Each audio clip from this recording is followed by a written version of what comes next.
¿Te imaginas convertir tu amor por la playa en una carrera que impacta ciudades enteras? Hoy, en Otros Meridianos, vamos a conocer a Javier León, peruano, geógrafo y académico en la Universidad de Sunshine Coast, Australia. Su historia, estando en Perú, arranca con dos giros: una expedición a la Antártida y, casualmente, la foto de un australiano llamado Andy Short, experto en costas. En ese momento, Javier dijo: "Yo quiero ser como él", y lo increíble es que años después lo logró. Sin becas hacia Australia en ese momento, partió a Nueva Zelanda, estudió costas, armó contactos y finalmente ganó una beca en Wollongong, a 1 hora de Sydney, para así poder hacer su doctorado. 20 años después, Javier estudia geomorfología costera, mapea playas y arrecifes con el uso de drones y de inteligencia artificial y trabaja con comunidades y con el gobierno frente al cambio climático. Lo que más me inspira a mí de la historia de Javier es esa perseverancia de tener un modelo claro, perseguirlo paso a paso y terminar diseñando la vida que él quería al ritmo del mar. Te dejo ahora con un extracto de la entrevista de Javier.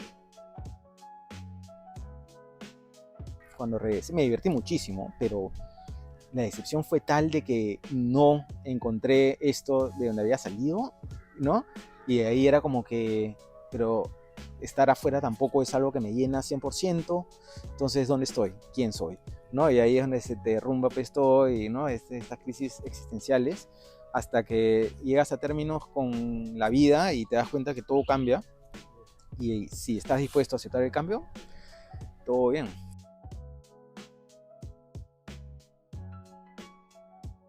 Mi nombre es Javier León, soy de Perú y he estado en Australia por 20 años, un poco más tal vez.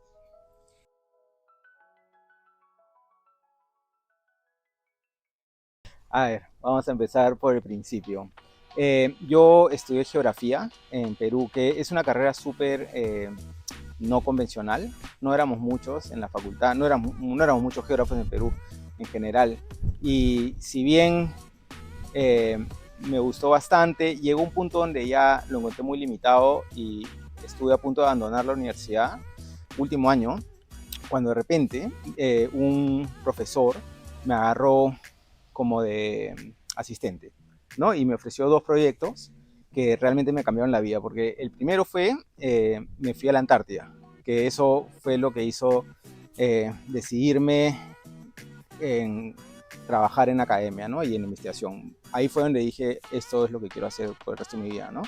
Y lo segundo fue que mientras trabajaba con él un día, entro a su oficina y veo no sé, algo impreso, era una revista tal vez, con una foto de alguien en wetsuit y con unos sensores y midiendo olas.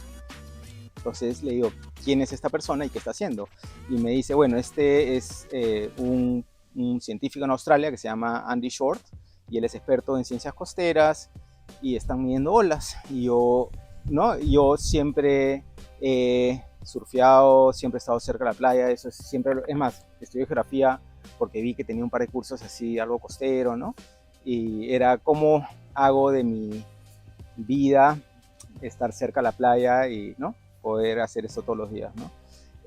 Y cuando veo la foto de bueno, entonces ahí fue cuando me propuse llegar a Australia de alguna manera. Fue como que voy a hacer una especialización, tal vez una maestría o un doctorado o algo en Australia, solamente para entender más de qué se trata ese tema, ¿no?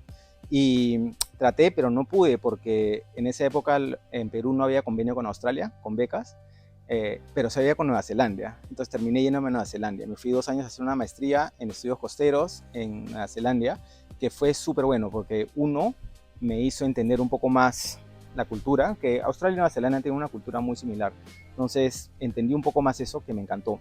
Realmente me fascinó la manera como mucha gente o cierto tipo de gente vive acá, ¿no? Eso fue lo primero. Lo segundo fue que aprendí más del tema y sobre todo hice más contactos. Entonces mi network creció mucho, incluyendo mucha gente en Australia, que me permitió aplicar una beca para un doctorado.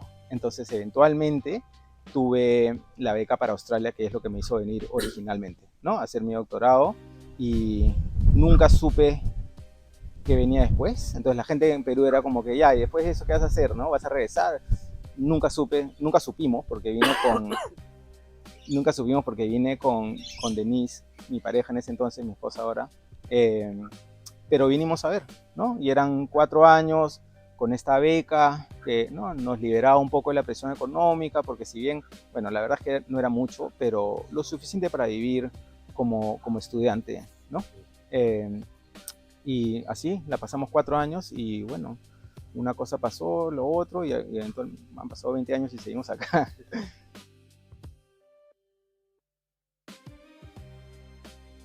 Eh, Cero difícil. Bueno, no, es fácil decir cero difícil ahora, pero en el momento, claro, más difícil. Pero habiéndonos ido a Nueva Zelanda, yo nunca quise regresar a Perú. No me sentía listo para regresar a Perú. Yo todavía tenía todo este nuevo mundo para explorar, toda la carrera para desarrollarme, ¿no? Entonces, pero no pude quedarme en Nueva Zelanda porque no conseguí trabajo, no tenía la visa, ¿no? Y entonces tuve que regresar a Perú. Y regresé con muchas ganas. Estuve un año en Perú, ¿no? Trabajando en una consultora, eh, pero me di cuenta que realmente quería más, ¿no? Y quería más y en Australia. Bueno, no necesariamente en Australia. En ese momento la verdad es que apliqué a becas a todos lados. Incluso tuve una beca en Nueva Zelanda y una en Australia y decidimos eventualmente por la de Australia. Claro, apliqué en ese año en Perú, apliqué a becas a todo el mundo y a trabajos a todo el mundo. Y eventualmente me salieron 3 opciones, que eran Dubái, Australia y Nueva Zelanda, ¿no? Y yo quería regresar a Nueva Zelanda, pero Denise no quería regresar a Nueva Zelanda porque había mucho frío. Entonces dijo Australia, ya, ¿no? Y en Australia me ofrecieron una beca en la Universidad de Wollongong, que queda literalmente a 1 hora al sur de Sydney y al lugar donde yo originalmente había querido ir, ¿no? Yo quería trabajar con Andy Short en la Universidad de Sydney, pero cuando llegué a Australia, Andy se estaba retirando y la beca me la dieron en Wollongong. Entonces fue lo más cerca al sueño que tenía. Y nos vinimos a Wollongong y por eso la salida de Perú no fue tan dura porque realmente queríamos salir, queríamos seguir explorando, ¿no? No teníamos nada en Perú, no estábamos construyendo nada, no teníamos mayores proyectos, la estábamos pasando muy bien, ¿no? Con la familia, con los amigos, todo, pero era ese momento en la vida donde realmente queríamos seguir explorando. Entonces, venirnos a Australia en ese sentido no fue... Yo creo que tal vez si hubiéramos sabido que tenía una fecha de regreso o tal vez que no tenía una fecha de regreso hubiera sido más duro, pero esa incertidumbre también como que era como que, bueno, podemos regresar en un año como que no regresamos en 20, ¿no? Entonces sí, yo creo que no fue tan difícil en ese momento.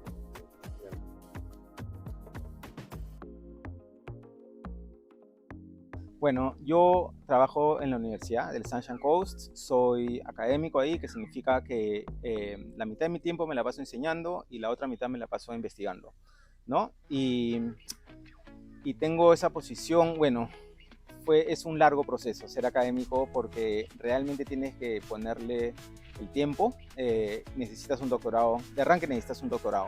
Entonces un doctorado ya son 3, 4 años más encima de lo que, sobre todo para alguien internacional, que no te convalidan el level de básicamente tienes que hacer una maestría encima de, ¿no? Entonces, por ejemplo, en mi caso yo estudié en Perú 5 años de universidad, de ahí me fui a Nueva Zelanda a hacer 2 años de maestría y de ahí vine a Australia a hacer 4 años de doctorado, más estuve 5 años trabajando en un postdoctorado, que básicamente es un proyecto de investigación donde ya te pagan, ¿no? Un doctorado no te pagan, en un postdoc ya te pagan, ¿no? Entonces 5 años más y recién ahí es cuando puedes aplicar a esto muy limitada base de trabajos en universidades, porque estos trabajos son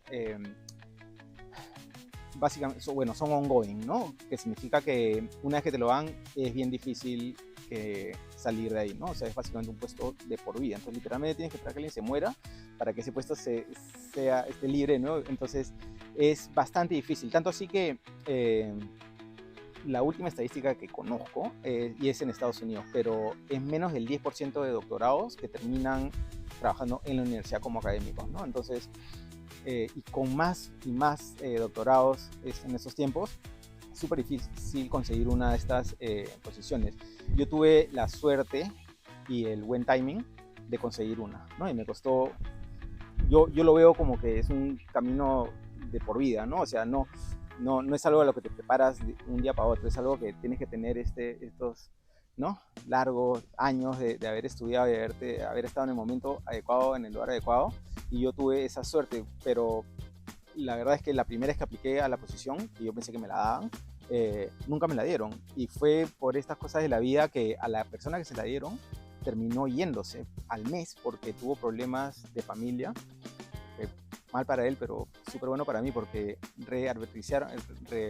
pusieron esa posición y yo pude aplicar de nuevo y eventualmente me la dieron. Entonces, muy feliz con eso, sobre todo porque fue y es en el lugar que siempre habíamos querido vivir, porque ese era otro factor, ¿no? En esta ecuación de no solo era el trabajo, sino el lugar. Para nosotros siempre fue muy importante el lugar.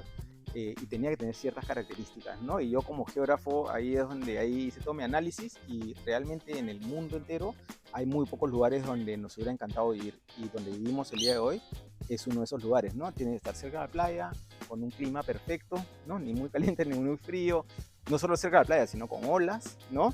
Tiene que haber una universidad cerca, entonces, ¿no? Todos estos checks, ¿no? Y así pasó, ¿no? Y estoy tan agradecido de que eso haya pasado. Fue así el sueño, ¿no? Y realmente hace 10 años que estamos viviendo acá y es un sueño, ¿no? Para nosotros vivir y poder trabajar acá y todo es, y poder criar a nuestros hijos acá, o sea, es una maravilla. Pero bueno, regresando a mi puesto, mi tema de investigación trabajo básicamente en estudios costeros, o sea, y específicamente en lo que se llama geomorfología costera, que es el estudio de las formas costeras que puntualmente yo trabajo en playas y en arrecifes corales, son los dos como que ambientes donde yo trabajo, ¿no? Y hago mucho trabajo de mapeo, ¿no? Y ver cómo evolucionan estos sistemas y que se aplica mucho a, por ejemplo, manejo costero y erosión y ese tipo de temas, ¿no? Entonces, eso es lo que hago. Enseño también muy parecido, enseño un curso, ¿no? de geomorfología costera y también enseño otras cosas como mapear con drones. Entonces, es una de las cosas que hago. Una de las herramientas que utilizo son drones para mapear no solo la playa, la imagen, sino el 3D de la playa y así puedo calcular cuánta arena se mueve, por ejemplo. Entonces, eso es lo que vengo haciendo hace 10 años. Y antes de eso me enfocaba mucho en arrecife coral, que todavía no trabajo un poco en eso, sobre todo en cómo se mueven las islas y ¿no? los problemas que puede traer eso con calentamiento global y todos estos temas medioambientales, ¿no? Entonces, eso es en lo que trabajo, ¿no? Y es por ciclos, ¿no? O sea, el tema como que va variando un poco, pero todo lo que es relacionado con mapeo de esos ecosistemas ¿no? y mapeo de de playas y de arena es lo que más hago esos días.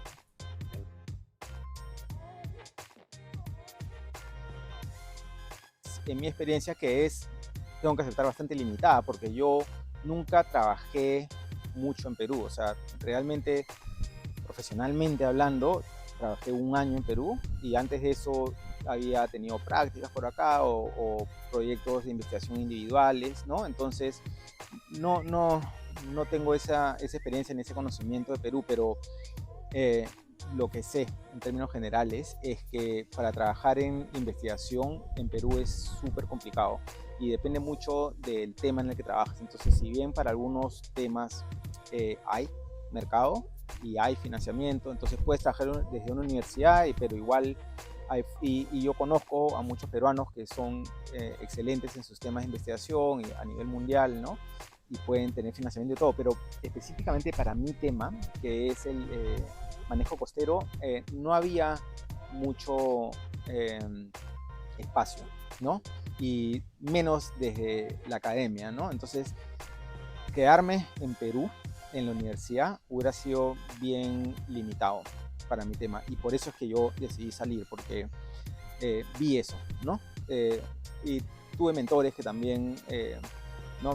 me sugirieron que si quería específicamente esos temas tenía que salir, ¿no? Y eso podía ser salir dentro de Latinoamérica, Brasil y Chile y Argentina son súper avanzados en el tema, o no, tenía la opción de irme a Estados Unidos, que es complejo ¿no? en ciertos puntos, o Australia, que es un líder mundial y siempre ha sido un líder mundial en ese tema, ¿no? Entonces, cuando yo tuve que así evaluar de todos estos lugares dónde me gustaría verme viviendo, definitivamente Australia estaba pues en el top de mi lista, pero desde el día uno, ¿no? Entonces, por eso es que decidí venir acá. Y claro, acá la gran diferencia que hay con otros países, específicamente con Perú, es que yo trabajo en temas de la playa, ¿no? Acá la playa a nivel turístico, ¿no? El Gold Coast es un excelente ejemplo, ¿no? Donde cada día que la gente no va a la playa, hace muy poco hubo este ciclón, ¿no? Alfred, que erosionó toda la playa en el Gold Coast. Entonces, cada día que ellos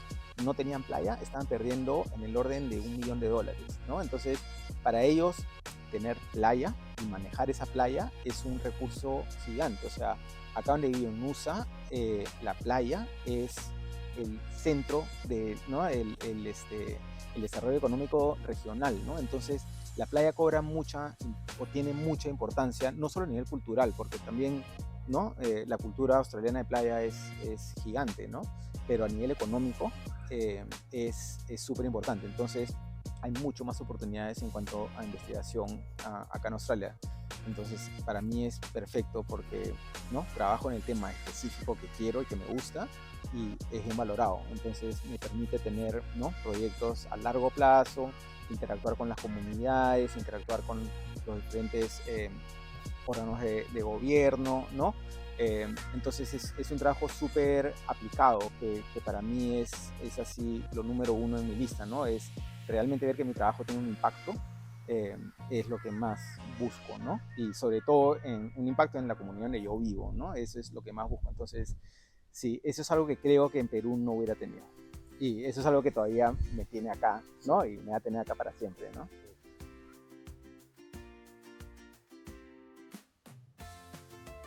O sea, definitivamente los que trabajan en ciencias costeras siempre han sido gente que les gusta estar en el mar, ¿no? O en la playa, ¿no? Porque requiere de mucha información, ¿no? Los sistemas costeros son súper complejos, súper difíciles de predecir, ¿no? Y sobre todo en estos años el clima está cambiando, ¿no? Y ¿no? Realmente todo está cambiando, ¿no? Necesitas mucha información para entender y para poder manejar estos sistemas. Y ese siempre ha sido como que el cuello, ¿no? El bottleneck, ¿no? El limitante cuando se trataba de este tipo de estudios siempre era necesito más información, pero es difícil conseguir esta información. Ahora, los últimos 10 años han sido radicalmente transformativos porque uno, tecnologías como drones o satélites han explosionado, lo que ha hecho que los costos se han vuelto, ¿no? O sea, entre el lapso que he estado acá, que son 20 años, ¿no? Que empecé mi doctorado, a hoy día estamos hablando de cambios de equipos que costaban $2 millones, ahora te cuestan $2.000, ¿no? Ese tipo de orden de magnitud. Entonces ya todo el mundo puede acceder a esta tecnología, como los drones, que te permiten, ¿no? Tener información que antes, o sea, yo soñaba con eso antes, ¿no? Ahora mis estudiantes lo hacen como cosa normal, ¿no? Eso es por un lado, ¿no? Y por el otro lado es obviamente la explosión que había en todo lo que es procesamiento de esta información, porque claro, ahora tienes volúmenes de información, pero ¿quién los va a procesar, no? Y por más que las computadoras son buenas, igual, ¿no? Entonces, con toda esta explosión de la inteligencia artificial, esto ha sido la combinación perfecta, pues, ¿no? O sea, tienes por un lado la tecnología, ¿no? Que incluye el hardware, ¿no? Y todos estos nuevos sensores y todo, las imágenes satélites y todo. Por otro lado tienes la explosión en procesamiento y en inteligencia artificial, y por otro lado tienes la urgencia de esta crisis ecológica, ¿no? Realmente necesitamos tener acciones o las casas se van, ¿no? Literalmente en esas estamos el día de hoy, ¿no?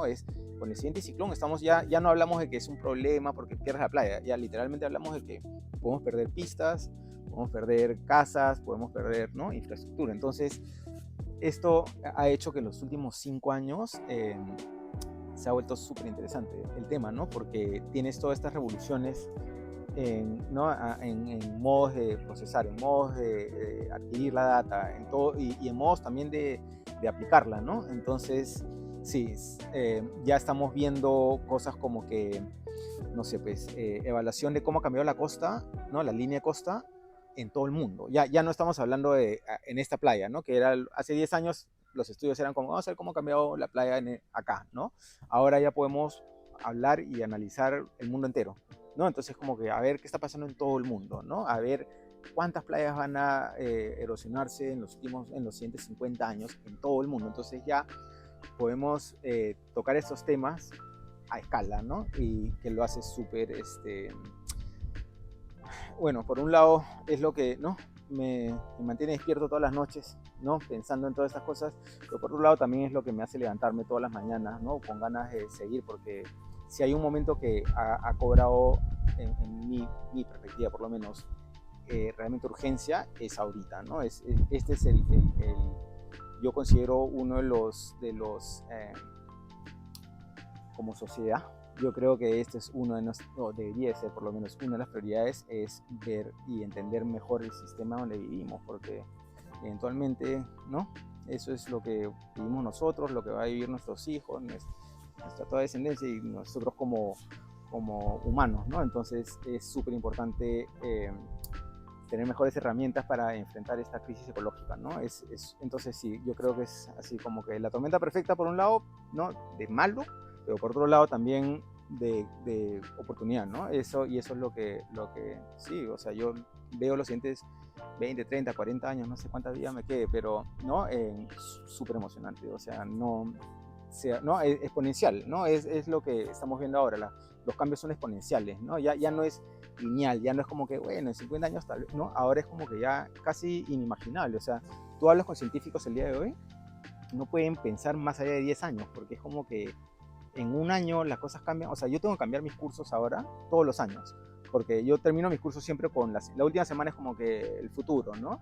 Pero todos los años cambia el futuro, entonces, claro, es estas oportunidades que mantienen todo así, sí, increíble, es una buena época en ese sentido, ¿no? Por otro lado, un montón de gente me pregunta cómo no haces o cómo trabajas en este tema que es tan deprimente, ¿no? Porque realmente también todos los días te levantas y ves las noticias en el mundo y es como que nuevo récord de calor, ¿no? Se murieron no sé cuánta gente en Europa por el calor, o cada ciclón ahora es un headline en el Perú, ¿no? Cada cosa que pasa ahora es, ¿no?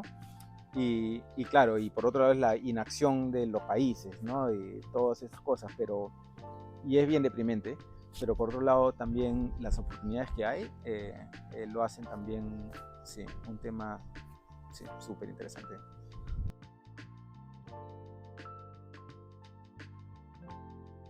Vengan.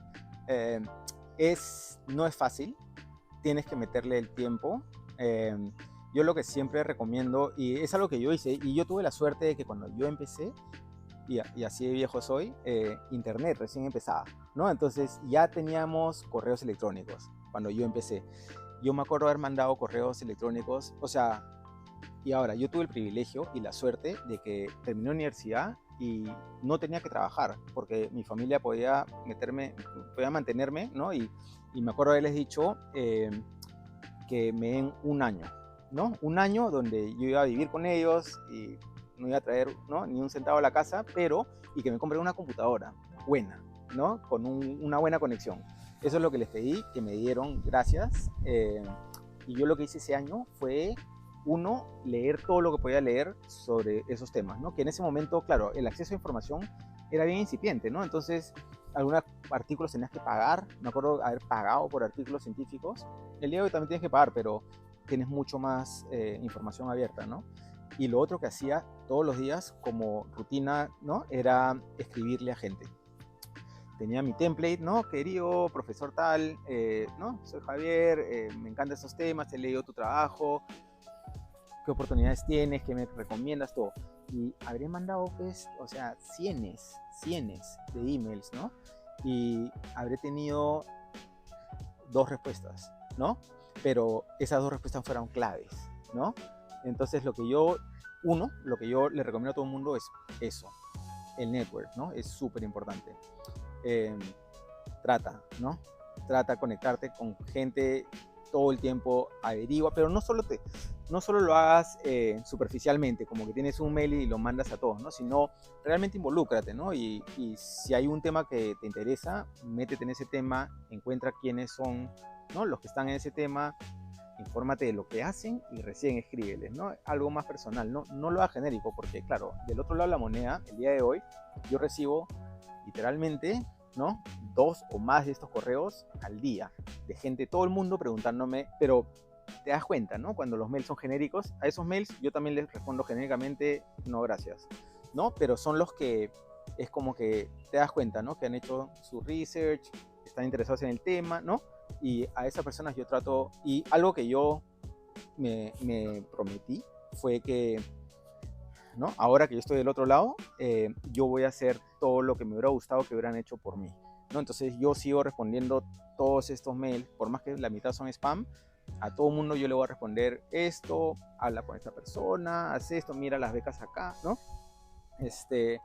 Y hay un montón de gente que está dispuesta, ¿no? a darte eso. Entonces, mi primera recomendación es esa, conéctate con gente. Y ahí es simplemente perseverancia. Y eso es lo que siempre digo, ¿no? O sea, si hay un atributo que yo tengo, uno, ¿no? Es perseverancia. O sea, es seguirla hasta hacerla, ¿no? O si no, ¿no? Y nada bueno viene fácil, pues, ¿no? Entonces, y sobre todo ese salto de Latinoamérica a una cultura como la australiana, que es totalmente distinta, ¿no? No es fácil.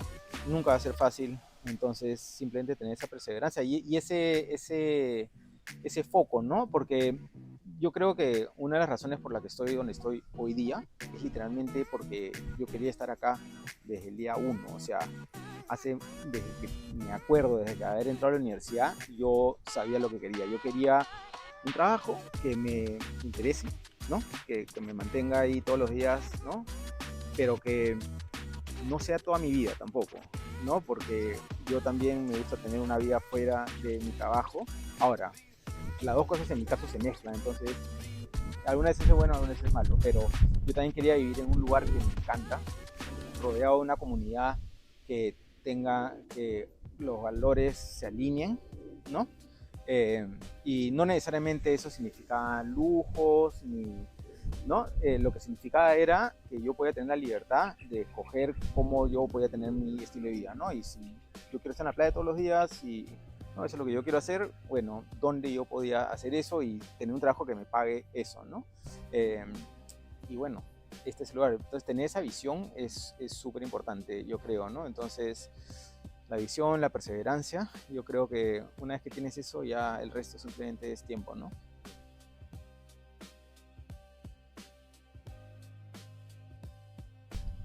Bueno, la verdad es que no, pero sí puedo ver cómo en otro escenario podría ser malo, pero el hecho de no pensar paralelamente en lo que mi pareja necesitaba también en temas de visas y de trabajo, ¿no? Nosotros tuvimos full suerte de que en un principio ella no tenía que trabajar y ahí cuando me dieron la residencia, ya, ¿no? Todo bien, pero en ese tramo que fueron casi, ¿cuánto habrá sido? 5, 8 años tal vez. Si ella hubiera querido, por ejemplo, estudiar acá, era carísimo, o trabajar acá era súper limitado, ¿no? O trabajar cuando estaba en mi beca, ¿no? Porque nosotros nos vivimos con una beca que también me permitía a mí trabajar, pero mínimo. Entonces, ese tipo de cosas nosotros ni siquiera las consideramos, ¿no? Pero tal vez en otro escenario sí sea bueno informarse todo eso antes, ¿no? Tal vez nosotros no lo hicimos porque nunca tuvimos la intención de quedarnos de verdad. No la teníamos clara. Entonces era como que, bueno, si funciona, funciona, si no, no, ¿no? Pero creo que si sabes mejor, ¿no? Informarse de todos esos aspectos, porque yo tuve, o sea, mira, te explico la suerte que he tenido y que tengo, pero que tuve específicamente con todo esto de las visas, ¿no? Cuando nosotros, bueno, cuando empecé yo a aplicar a la residencia, era por el Labor Skill, ¿no? Que tienen esta lista de profesiones que se necesitan, ¿no? Y esta lista cambiaba, sí, no sé, cada ciertos años, ¿no? Bueno, el año que yo apliqué, bueno, perdón, un año antes, yo apliqué siendo un científico ambiental. Yo y todos mis compañeros haciendo doctorado aplicamos a eso porque eso es lo que hacíamos, estaban en la lista, ¿verdad? Pero ese año, o sea, no terminé de aplicar porque todavía tenía que terminar mi doctorado. Entonces, el siguiente año, cuando acabé y iba a aplicar de nuevo, ya no estaba ciencias ambientales en la lista. Y todos mis amigos no pudieron aplicar. Y bueno, en ese momento yo tampoco podía aplicar, pero ahí vi que había esto que se llamaba ciencias espaciales. Era como ciencias espaciales, bueno, y me empezó a informar y se alineaba más o menos, no solo con lo que yo estaba estudiando, sino con mi experiencia laboral de Perú también. Entonces, eso sumó y sumó el tiempo y salió, ¿no? La residencia, pero fue totalmente suerte, ¿no? En ningún momento planeé eso, ¿no? Entonces, yo creo que, claro, y todos mis amigos se regresaron a sus respectivos países. Entonces, tal vez informarse de esas cosas antes te puede evitar, ¿no? Una decepción o un cambio de planes, ¿no? Porque yo me acuerdo haber estado en el tren entre Sydney y Wollongong y hablando con Denise y era como que, bueno, haz las maletas porque tal vez tenemos que salir del país en un día o tal vez no, ¿no? Literalmente a ese punto, ¿no? Que no fue nada relajante. Entonces, sí, tal vez informarse de esos temas antes te conviene y te permite planificar un poco más, ¿no? Tener una mejor estrategia. Nosotros lo hicimos muy así al lo que venga y siempre, supongo que nuestro enfoque era como que te prepara y hasta el día de hoy, ¿no? Y eso es también lo que yo le digo a mis alumnos o cualquier persona que me pide algo, un consejo o algo, es como que todo cambia, ¿no? Es súper difícil tratar de predecir qué viene, pero si te preparas a lo mejor que puedes, entonces en el momento que sale esa oportunidad, estás listo, ¿no? Y esa es la suerte, ¿no? La buena suerte, pero en verdad es mitad suerte, mitad, estar preparado y timing, ¿no? O sea, y claro, eso tú lo puedes controlar, ¿no? Pero reconozco que nosotros hemos podido planear mejor, solo que tuvimos realmente suerte de que todo pasó, ¿no?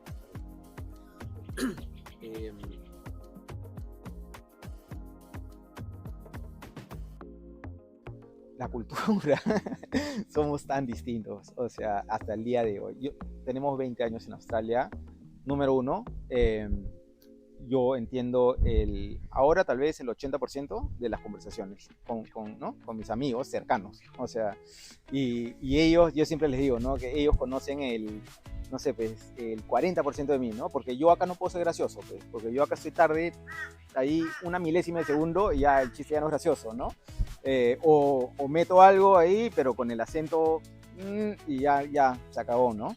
Entonces, obviamente es tener que retransformarte, ¿no? Y crear una nueva imagen, ¿no? Es súper difícil. Bueno, hasta el día de hoy es súper difícil. Yo tengo la suerte de que Denise es peruana también, entonces acá en la casa hablamos castellano, entonces por lo menos en mi casa puedo ser quien soy, ¿no? Y eso, ¿no? Pero claro, ese choque cultural es el día al día, o sea, ya ahora es algo gracioso, ¿no? Pero cosas como que no le puedes caer a alguien, pues a un australiano no puedes tocar la puerta y entrar a su casa, ¿no? Tienes que avisarle un mes antes, ¿no? Tienen que poner, o a la mayoría de australianos, ponerlo en Outlook, ¿no? Todo tiene que estar mucho más planificado, o sea, en ese sentido somos mucho más espontáneos. Las fiestas, pues, o sea, ¿no? No. Entonces acá ponte, hacemos fiesta y invitamos tipo mediodía, ¿no? Entonces los australianos llegan a las 11:59 de la mañana, están acá, ¿no? Yo llego después de eso, o sea, ¿no? Y los peruanos o los latinos, lo que sea, llegan ya a las 6 de la tarde cuando los australianos ya se están yendo, ¿no? Y ahí a los latinos ya los tienes que botar a patadas en la madrugada, ¿no? Entonces, claro, eso felizmente tenemos un grupo de latinos que viven relativamente cerca y podemos tener estas fiestas, porque si no sería súper aburrido en la mayoría de los casos, ¿no? Eso, o sea, el idioma, ¿no? Esas pequeñas diferencias culturales, ¿no? Pero es también ¿cómo es esto? Es la comunidad, ¿no? O sea, y esto es como que todavía me demora en procesar, pero el concepto de comunidad es bastante distinto, ¿no? Y si bien acá hay una comunidad, ¿no? Y hay mucho énfasis en la comunidad, y, ¿no? El vecino, la gente con la que vives el día al día, ponte, yo tengo una comunidad gigante en el mar, ¿no? Considero a todos ellos mis hermanos o mis hermanas, ¿no? En el mar, somos muy cercanos, pero hay una gran mayoría que ni siquiera sé cómo se llaman, porque los veo una vez a la semana o lo que sea. Entonces, si bien es mi comunidad, no tienes ese contacto directo como la comunidad que tienes en Latinoamérica, que es tu familia extendida, con la que literalmente muchas veces vives en la misma casa o muy cerca, y ¿no? Es mucho más, claro, mucho más cercano. Entonces, yo creo que los dos, ¿no? Hay ventajas y desventajas en los dos. Me gusta mucho mi posición, donde yo puedo rescatar lo mejor que considero de los valores y ¿no? De lo que se hace en la cultura latina y acá, ¿no? Y si bien acá también tiene este concepto de comunidad, realmente es una cultura bien individualista, ¿no? Y con COVID se vio muy claro eso, ¿no? Donde muchas personas quedaban vulnerables, o sea, gente, ¿no? De edad o, ¿no? Gente de bajos recursos, quedaron completamente vulnerables porque no tienen un network, cero network, mientras que en Latinoamérica, o sea, ese es el primer lugar a donde cae, ¿no? Tienes esta red gigante que es tu familia extendida, ¿no? Entonces, claro, hay buenas cosas y malas cosas, ¿no? Y yo acá tratamos de rescatar lo mejor de allá, lo mejor de acá, que a mí me resulta increíble, ¿no? Entonces, si bien para cierta gente, ¿no? Acá las reglas, porque en Australia pues las reglas y la gente toma las reglas ya muy al pie de la letra. Me gusta cierto orden, ¿no? Me aburre también, pero el día de hoy yo ya no puedo lidiar con el caos. Me divierte mucho el caos en Latinoamérica y cada vez que regreso lo disfruto mucho, pero no es algo con el que podría vivir el día al día. Entonces, tener un poquito esa mezcla es donde ahí está mi medio, ¿no? Pero sí, esos son los mayores cosas, ¿no? Claro, o sea, la familia, todo eso es súper difícil porque básicamente lo que tienes es este duelo extendido, ¿no? Entonces yo considero que tenía un duelo por 20 años, ¿no? Porque si bien, claro, hablo con mi familia y veo a mis amigos de vez en cuando, ¿no? Cada año, cada par de años, es un duelo, es como que ya no están más, ¿no? Y es súper compleja esa sensación de duelo extendido porque es algo que arrastras, ¿no? Pero bueno, ese es el precio que se paga, ¿no? Por ser este inmigrante, ¿no? Y es un precio que estoy dispuesto a pagar y lo vengo pagando y todo bien, ¿no? Porque también hay mucha ventaja de estar acá. Entonces, eso es la familia, la comida, todas estas cosas, ¿no? Que quedan allá, pero por otro lado, es como que, una vez más, yo rescato lo mejor, ¿no? Entonces ahora tengo mis versiones de comida peruana como a mí me gustan y esa es la comida peruana que le enseño a mis hijos, ¿no? Y claro, algunos puristas ahí en Perú me matan, pues si prueban mi arroz con leche o mi tacu me matan, pero acá es lo mejor, pues es lo único que conocen, entonces me gusta pues poder elegir ahí las mejores cosas en mi perspectiva, ¿no? Entonces por ahí no sufro tanto y la verdad es que ya estoy tan acostumbrado a estar acá que no me veo en otro lugar. Me gusta ser peruano acá y siempre lo voy a hacer. Pero sí, no me veo regresando a un Perú, a una cultura latinoamericana ya. Y eso es algo que alguien me dijo el día uno, ¿no? Al principio me dijo, el verdadero precio que pagas cuando sales es que ya nunca más puedes regresar, ¿no? Y es verdad, porque ya no regresas, porque ya cambió. Cambiaste tú, cambiaron ellos, cambió todo el mundo, ¿no? Entonces ya no puedes regresar a ese lugar de donde saliste, si simplemente ese lugar se queda contigo y ya, y ahí tienes tu duelo extendido, pero ese es el gran precio, ¿no? El que sale. Entonces, si estás dispuesto a pagar eso, te da también mucho, ¿no? Ganas muchísimo, ¿no? Pero no es fácil y no es para todos. Eso es lo que aprendió en este tiempo acá, ¿no? Y claro, cuando se dio la oportunidad de regresar a Perú, ¿no? Después de un año y medio, casi 2 años, yo estaba emocionadísimo, pues, de regresar, ¿no? Era como que... Y la decepción fue tal, cuando regresé, me divertí muchísimo, pero la decepción fue tal de que no encontré esto de donde había salido, ¿no? Y de ahí era como que, pero estar afuera tampoco es algo que me llena 100%, entonces, ¿dónde estoy? ¿Quién soy?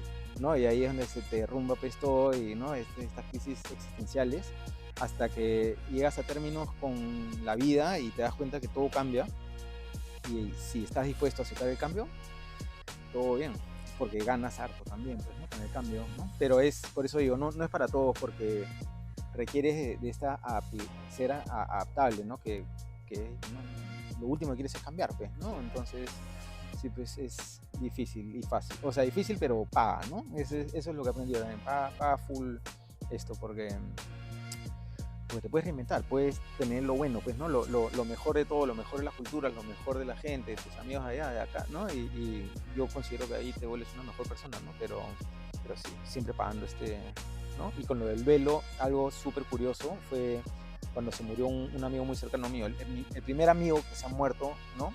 El primer amigo cercano que se ha muerto, y la manera como me pegó eso, porque no hizo tanta diferencia, porque igual ya no lo veía, ¿no? Igual ya no hablaba con él, o no mucho.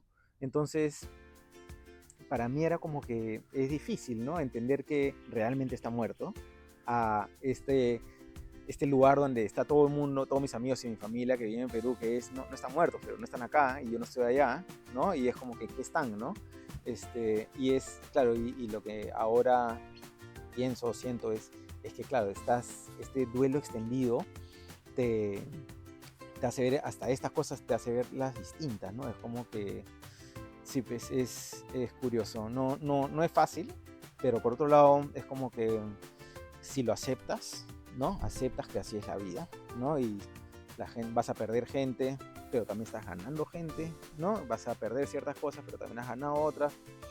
Y vives en este flux, ¿no? En este movimiento. Cuando llegas a aceptar, yo creo que esa es la máxima lección de inmigrar, ¿no? Cuando llegas a aprender esto, ya no importa dónde estás, ni dónde vives, ni con quién, ni nada. Ya simplemente entiendes que entramos y salimos, ¿no? Y hay que disfrutar lo más que se pueda mientras se puede, pues, ¿no? Y en el lugar donde se pueda, o sea que...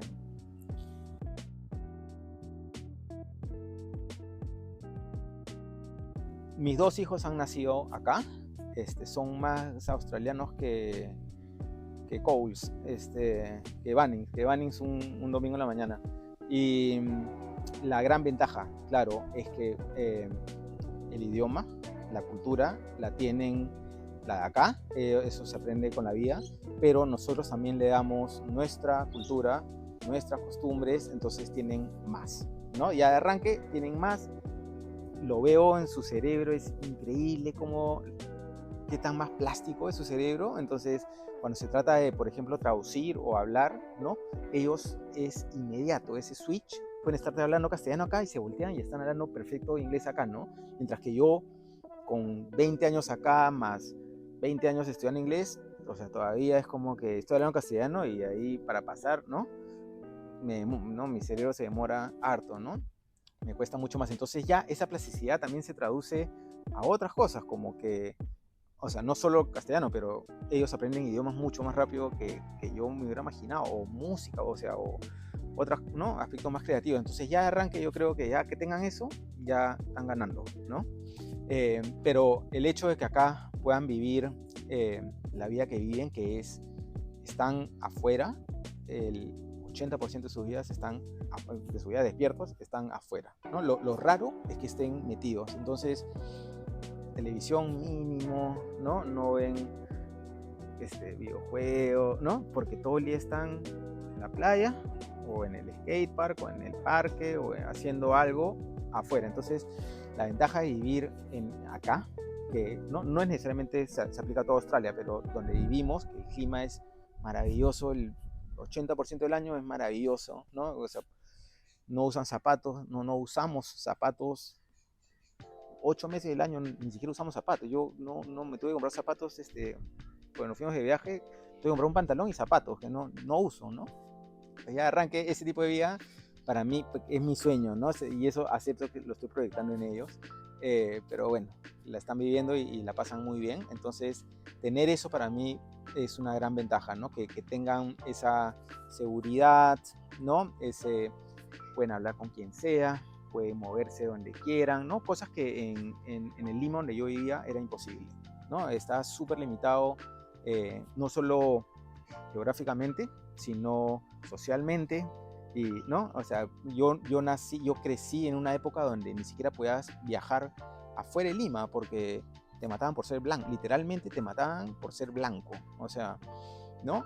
Acá no tienen ese problema, si bien Australia es súper racista, Eh, Hay mucha gente, hay un gran grupo en Australia que están peleando eso, el racismo sistémico, y con esos son con los que nos alineamos. Entonces viven una mayor diversidad, ¿no? Entonces tiene amigos de todos lados del mundo, tienen acceso a esta cultura, ¿no?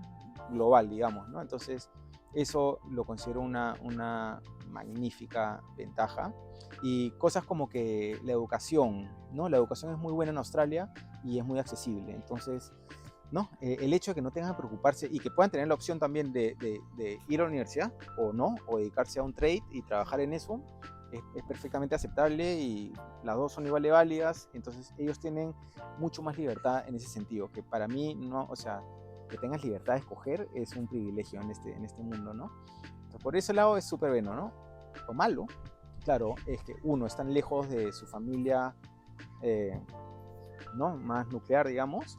Eh, y dos, que están viviendo dentro de esa burbuja, ¿no? Entonces, porque no solo Australia en sí es una burbuja en el mundo, sino donde vivimos acá es una burbuja adentro de Australia. Entonces, viven en esta burbuja, y nuestra misión ahorita es justamente enseñarles el mundo, ¿no? Entonces, estamos enfocándonos muchísimo en enseñarles eso, que el mundo es más allá que Nusa, ¿no? Y hay mucho más pasando y tienen que entender eso, ¿no? Entonces, la clásica de que, oye, hay niños en África que tienen hambre, ¿no? Pero no solo decírselo, sino enseñárselo, ¿no? Entonces, hemos estado viajando mucho los últimos años, y cuesta mucho, no solo financieramente, sino cuesta mucho esfuerzo, porque Australia está medio de la nada, ¿no? Entonces, cualquier lugar donde quieras ir es carísimo y te demora horas. Entonces, mis hijos están acostumbrados a hacer 30 horas de vuelos.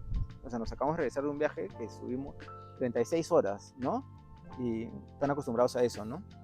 Que es súper bueno.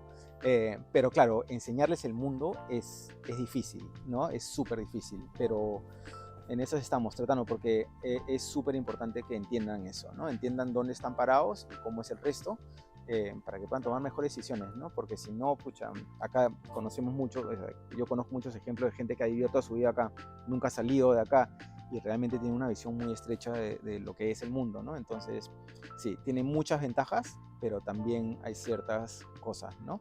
Y claro, en algunos momentos, y no han sufrido mucho eso, felizmente, pero el hecho de que, ¿no? Son distintos, ¿no? Hay, tal vez, en algunos momentos ha sido un problema, sobre todo cuando eran un poco más chicos, que mezclaban mucho castellano con inglés, ¿no? O tal vez hasta se pueden sentir avergonzados de que nosotros llegamos y hablando castellano. Felizmente no es así ahora, y que yo sepa. Y es todo lo contrario. Me acuerdo, mi hijo mayor, un día vino al colegio, era como que, mis amigos, ¿no? Como que están hablando, y dijeron que su superpoder era que tenía otro idioma entero, ¿no? O sea, que es una gran ventaja, ¿no? Entonces, yo creo que, claro, tener ese superpoder les hace súper bien, es muy bueno, ¿no? Porque, claro, el otro escenario que yo siempre tuve miedo era el hecho de que los podían juzgar por ser distintos, ¿no? Pero felizmente no. Felizmente el día de hoy, o por lo menos donde estamos, es algo bueno ser distinto, ¿no? Entonces, por ahí sí. Entonces, yo creo que ahí han ganado, teniendo es lo mejor de los dos mundos.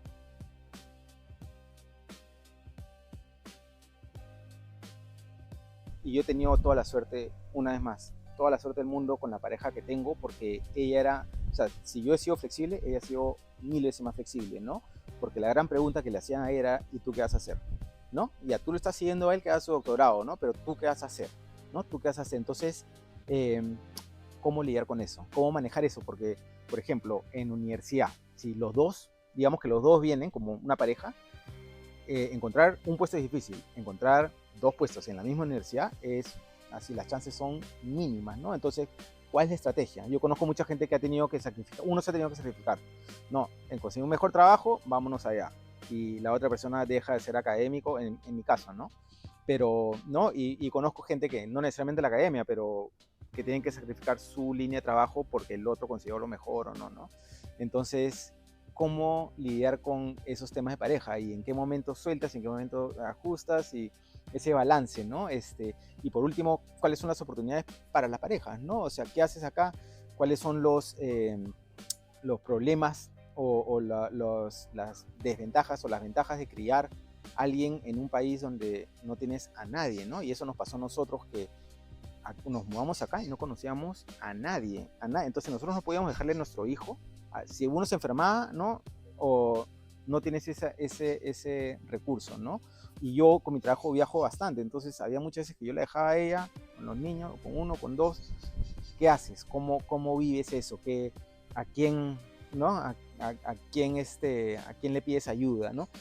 Eso es, yo creo que una gran parte, una super parte de toda esta ecuación. Y si eso falla, todo falla.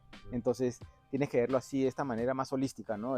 Ya, ¿cómo la vamos a hacer? ¿Y qué oportunidades tenemos, ¿no? Entonces supongo que no es una pregunta en sí, pero es como que, o tal vez sí, ¿no? Es como que, ¿qué planes, cómo han planeado juntos esta, ¿no? Si vienes en pareja, ¿cómo vas a planear juntos? Y, ¿no? Porque es duro. Criar hijos en un país lejos es durísimo, ¿no? Otra cultura, todo eso, ¿no? Lo hace 10 veces más difícil, pues. Entonces tienes que estar preparado para eso, ¿no? Bien,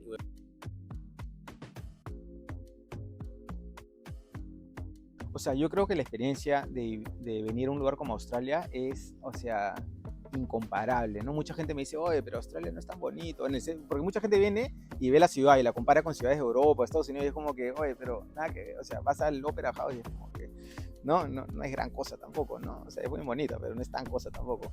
Y yo creo que si vienes abierto a la experiencia cultural de Australia, es algo que no tiene comparación, porque estás en un lugar donde la gente ha estado acá por 30.000, 50.000 años, ¿no? Entonces tienes una cultura que va más allá del tiempo que te puedes imaginar, ¿no? Es el deep time, ¿no? Que es inconcebible, para mí es inconcebible, o sea, 50.000, tiene gente que ha vivido 50.000 años acá, entonces imagínate cuánto conocen este lugar. Entonces, si puedes acceder a eso, ¿no? Es algo que en ningún otro lugar del mundo vas a conseguir, ¿no? Entonces tienes eso y estos paisajes y ecosistemas que también son únicos, ¿no? Entonces tienes toda esta fauna y esta flora que es literalmente única en el mundo, ¿no? Estos animales, la vez pasada estábamos en un platypus, ¿no? Que es esta cosa, pues, que no.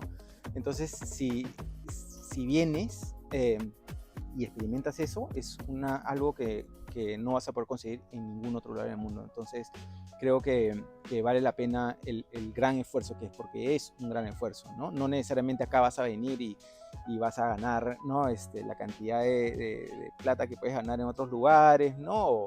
O va a ser fácil porque, o sea, es lejos, es caro, ¿no? Vivir acá es carísimo. Entonces, realmente, o sea, yo no ahorro un centavo acá, pero tengo salud, educación, todo cubierto, pero no ahorro ni un centavo, ¿no? Entonces, si vienes con esa perspectiva de que la experiencia es única, entonces cualquier esfuerzo vale la pena, ¿no?